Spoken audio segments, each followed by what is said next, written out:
Game on! Fans are out in full capacity for the Leafs season opener. Everywhere I see, everyone's wearing their Leaf colors.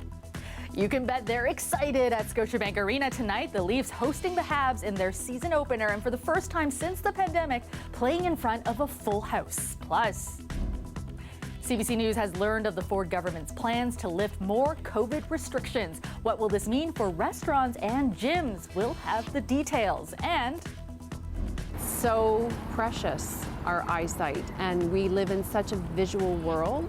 Fewer people are getting eye exams during the pandemic, and with optometrists now having withdrawn services in a battle with the province, we speak to one woman about the importance of getting your eyes checked ahead of World Vision Day. Good evening, I'm Kelda Yoon. The Toronto Maple Leafs have been waiting for this day for almost 600 days. It's been that long since the team has played in front of a full capacity home crowd, so tonight was definitely special. The Leafs opening their season against the Habs to a full house at Scotiabank Arena. Our Greg Ross is outside the arena. And Greg, what was it like in there tonight? How were fans welcomed back?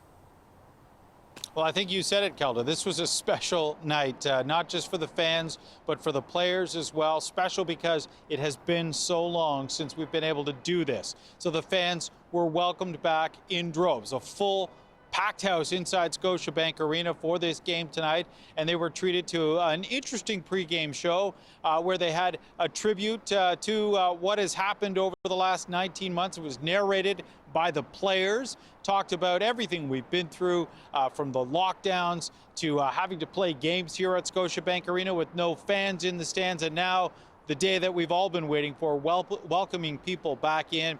I had a chance to talk to some of the fans as they were coming out of the game tonight, and they were saying it was emotional to be in there and to watch that. It felt good to feel that again, and the energy and the atmosphere again. When the Leafs got the first goal, it was really exciting. It was really exciting. That familiar loud feeling came back. Yeah, it was honestly nice to just get back to some normalcy. Felt surreal. Yeah. Yeah. It was refreshing. Go Leafs, go! Go Leafs, I love them! Leafs! Woo! So not exactly the way it was back the last game the Leafs played here in front of a full crowd, which was way back on March 10th of 2020. Obviously, nowadays you have to show proof of vaccine to get into the building. You have to wear a mask when you're walking around in the building, even when you're in your seat, unless you're eating or drinking. But yes, the rules have changed, but the emotion is back, and that's still the same, Kelda. And Greg, obviously fans also very happy because a Leafs win tonight. Tell me more about the game.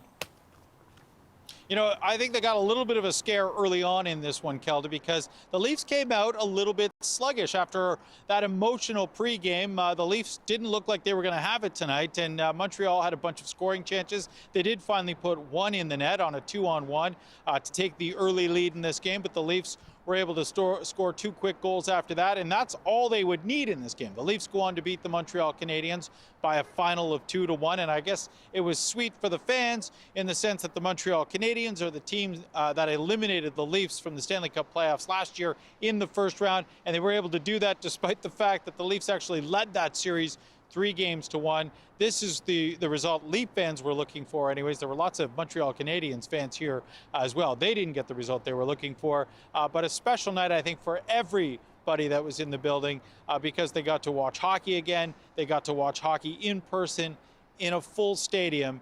And when you haven't had something for a long time, you start to miss it. And I think these fans were really missing being able to do this.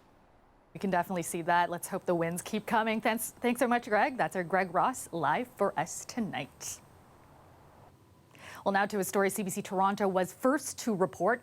The province's recent lifting of capacity limits for venues like Scotiabank Arena will extend more broadly. Our Queen's Park reporter Mike Crawley has learned about the Ford government's plans to further ease COVID-19 restrictions. That announcement will come next week, and along with it, a glimpse at the post-pandemic recovery.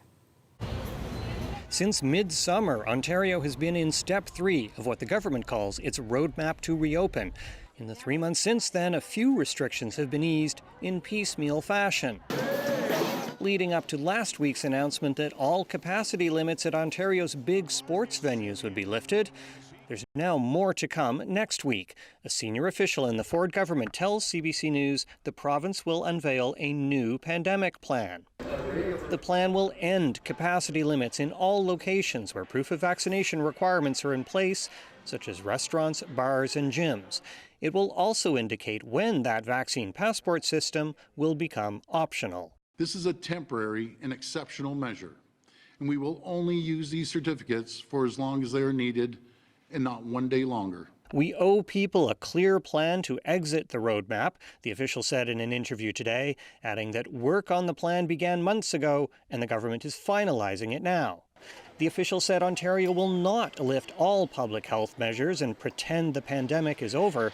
Indoor masking requirements will remain in place. But the plan will also signal when capacity restrictions will end in settings that don't require proof of vaccination, such as places of worship. Why now? Ontario's top public health doctor hinted at the reasons last week. I do think it's a balance between having high immunization rates and adhering to just the basic public health measures.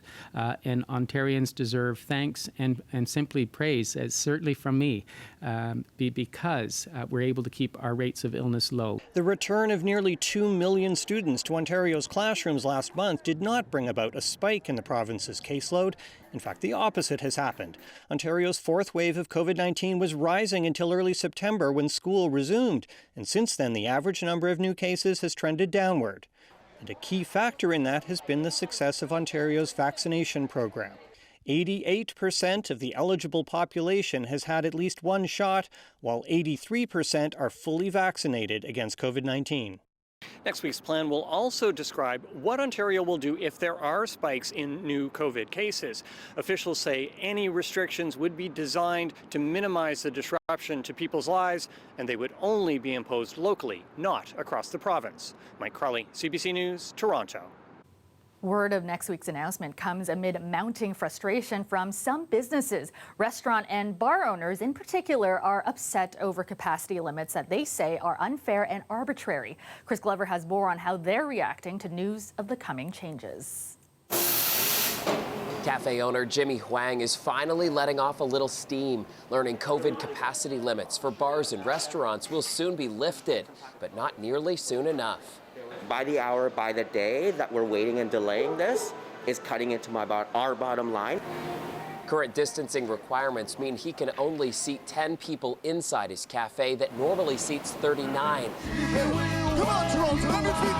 But over at Scotiabank Arena, for example, no COVID capacity limits. We would love to be able to do that right away. The sooner the better. The Ford government removed capacity limits for sporting events, concerts, and cinemas starting this past Saturday, but kept other businesses like restaurants, bars, gyms, and bowling alleys at 50% or in many cases less, citing a higher COVID risk due to a prolonged exposure of guests. Yet at a restaurant, it's much more calm, subdued, one could argue, that I personally felt safer sitting at an indoor restaurant. So make it make sense to me because I'm not following. Meg Marshall, the manager of 2 downtown BIAs, wrote a letter to the Premier demanding a better explanation. Now she wants to write a new letter demanding a better timeline. What's the wait for? Again, it doesn't make sense. Please tell us why there's this delay in allowing fairness for everybody. Is that the type of society we want to live in? She says it reminds her of the height of the pandemic, when mom and pop shops were largely shuttered, while big box stores were allowed to stay open. So they've got to come out of hiding on this, and they've got to fix it now. And now means today, the same day that we're packing over 20,000 fans into the Scotiabank Arena. The CFIB says another week's delay is unacceptable, especially as the bars that show the Leafs game tonight will once again be taunted by the unfair reality. Rah, rah, Maple Leafs. Our small business owners are fans, but where's the rah, rah small business from the Ontario government? And while the patio season stretching into overtime is welcome for places like the Field Trip Cafe, the ongoing capacity limits are long overdue. Chris Glover, CBC News, Toronto. The Ontario government is asking all family doctors to resume in-person appointments for patients rather than doing them virtually. The Ministry of Health sent a letter to physicians saying it's now safe given the high vaccination rates and available PPE. Chief Medical Health Officer Dr. Kieran Moore said in a letter that the ministry has received increasing complaints that doctors won't see patients in person. This has also increased non-urgent visits to emergency rooms. The ministry says online appointments can still happen in certain cases, but doctors need to take in-person appointments if the standard of care cannot be met through an online visit. World Sight Day is tomorrow, and those who support vision health say it's imperative that people keep up their regular eye exams. Fewer people have been getting their eyes checked because of the pandemic. Appointments are also falling through the cracks due to an ongoing strike by the province's optometrists. Our Jessica Ng has this story. What do I look like to you right now? So I can see that you've got dark hair, you're wearing a dark jacket and a camel color shirt. I'm not able to see any details of your face. It's literally like an out of focus picture. Laura Felt sees the world differently than most Ontarians. 5 years into her 10-year battle with glaucoma, she's now legally blind and walks with the assistance of a cane. What is everyday life like? How I function in the world, because I'm more aware from an auditory perspective of what's happening around me. According to Fighting Blindness Canada, early detection is key for eye diseases like glaucoma. At the earliest stages of many of the blinding eye diseases, there's no pain. And we're very adaptive to those early stages. So you don't know that it's happening. Without a visit to the optometrist, but many of us haven't been keeping up with regular eye appointments, according to a new report from the organization. 3 million visits to optometry that did not happen compared to 2019. So that's absolutely critical. Add on to that up to 350,000 canceled OHIP appointments since the start of September. That's when Ontario optometrists withdrew service to OHIP patients as a result of stalled negotiations with the Ministry of Health. People haven't had their routine access to primary eye care services, and those services, the government needs to reinstate them. The Ontario Association of Optometrists says the province has underfunded services like eye exams for decades, leaving them paying for around 45% out of pocket. Last week, the battle over compensation spilled over to Queen's Park, with optometrists across the province rallying against the Ford government. Also last week, the Ministry of Health promised a one-time payment of $39 million in retroactive costs to the province's 2,500 optometrists. Nobody wanted that payment. It doesn't fix what chronic underfunding has done to the primary eye care services that we provide. It's so precious, our eyesight, and we live in such a visual world. Go and get your eyes tested. Jessica Ng, CBC News, Toronto. The U.S. is going to reopen its land border to fully vaccinated Canadians for non-essential travel. We are trading partners, we are friends, and for the first time in 19 months, we are going to be reunited to generate all that economic activity again, enhance the life quality, and as importantly, allow loved ones who have been separated for the past 19 months to be reunited. The Biden administration says the U.S. border will reopen to land crossings in early November.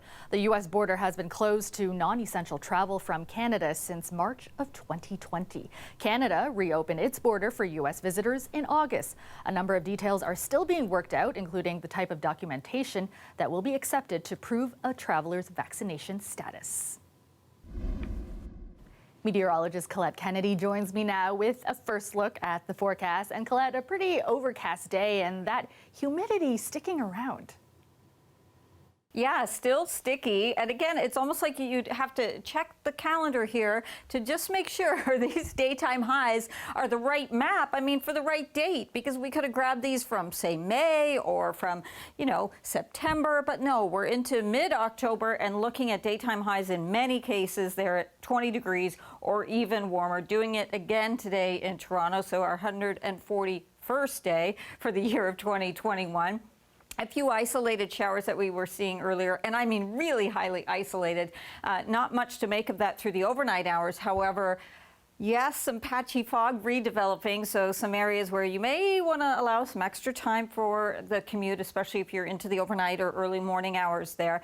A lot of cloud cover again tomorrow, and then late day we get into some heavier rain into southwestern Ontario with the risk of some thunderstorms here. So this is into the late afternoon, evening, and eventually that will make it to the GTA too. But again, I think most of the day is going to be dry because it'll take some time to get here. The low tonight, 13 degrees. Shall we do it again tomorrow? Yes. 21 with that evening rain or even a few thunderstorms coming through, Kelda. Thanks so much, Colette. Former NBA All-Star and Toronto Raptors assistant coach Jamal McGlure was at the launch today of a new look basketball court. It is at GBC, formerly known as Girls and Boys Clubs, and it's where McGlure got his start in basketball. This is where I learned basketball. This is that gave me this opportunity to play in the NBA for 12 years.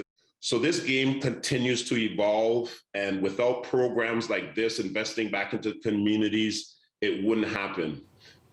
The NBA and Hershey Canada partnered to refurbish this court with new backboards, equipment, and of course, basketballs for the center.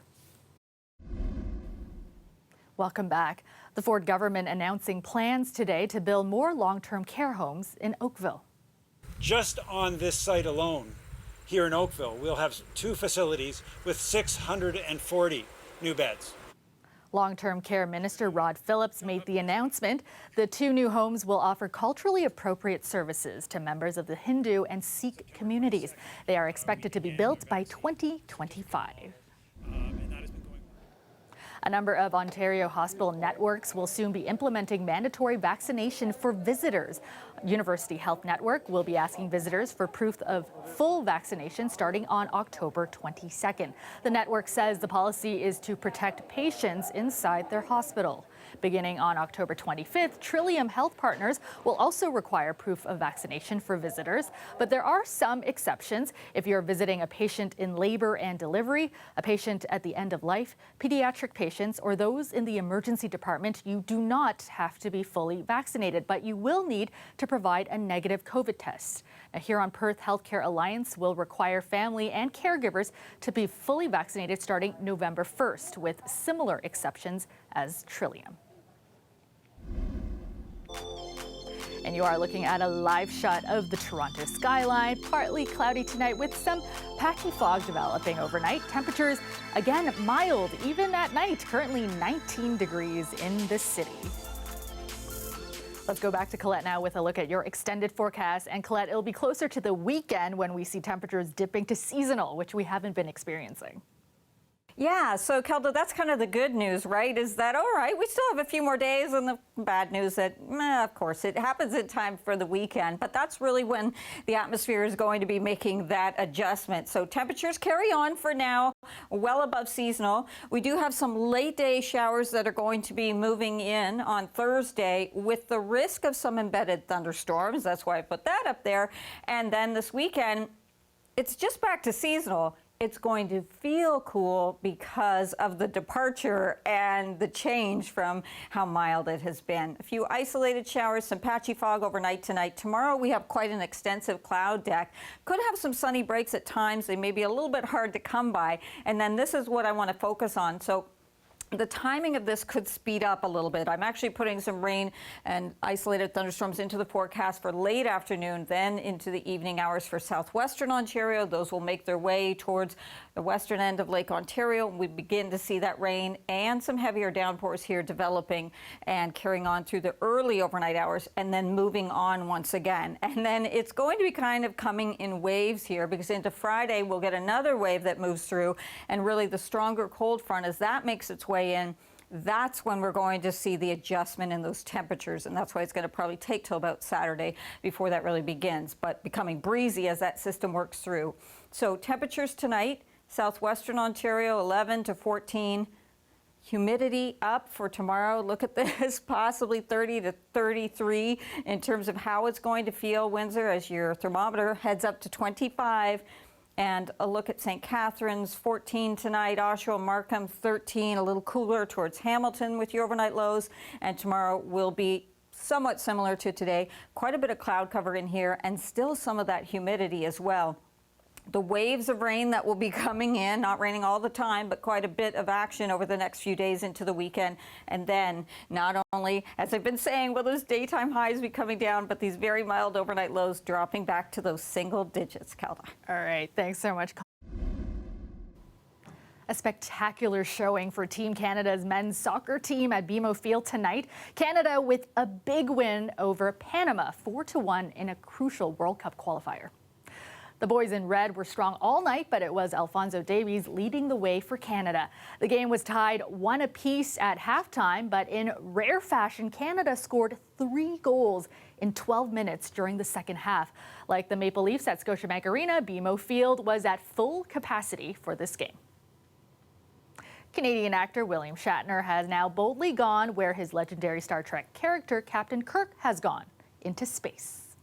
You look down, there's the blue down there, and the black up there, and it's just, there is Mother and Earth and comfort, and is there death? I don't know. Is that death? Is that the way death is? Whoop, and it's gone. Is the most profound experience I can imagine. I'm so filled with emotion about what just happened. It's extraordinary, extraordinary. The 90-year-old is the oldest person to reach space. Shatner and 3 others reached an estimated altitude of 106 kilometers. The trip lasted just over 10 minutes. Canada Post has issued a new stamp honoring the distinguished career of the late actor Christopher Plummer. The stamp depicts 5 of his many screen and stage roles, with the largest image of Plummer as Prospero in Shakespeare's The Tempest. The actor was approached by Canada Post in 2019 and chose the roles for the stamp himself. Plummer, who died last year at 91, was an Oscar, Emmy, and Tony Award winner over his 70-year career. And that is our show for you tonight. Thank you so much for watching. I'll see you back here tomorrow night at 11. Have a great night.